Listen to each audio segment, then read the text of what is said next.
السلام علیکم۔ ملکوال سے سکلین صابری کی رپورٹ۔ اسسٹنٹ کمشنر ملکوال ضلع منڈی بہاؤالدین عثمان غنی ٹرانسفر ہو گئے۔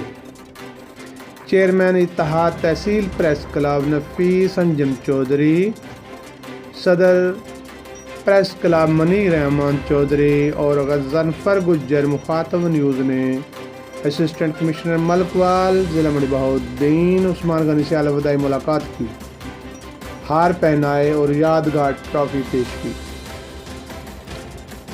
صدر پریس کلب منیر احمد چودھری نے کہا، اسسٹنٹ کمشنر ملکوال عثمان غنی ہر دل عزیز اور کامیاب افسر تھے۔ تحصیل ملکوال میں تعیناتی کے دوران انہوں نے پبلک کو ریلیف دینے کا مشن خوش اسلوبی سے نبھایا، تحصیل بھر کے مسائل اور مشکلات کو حل کرنے کے لیے ہمیشہ ذمہ داری کا مظاہرہ کیا۔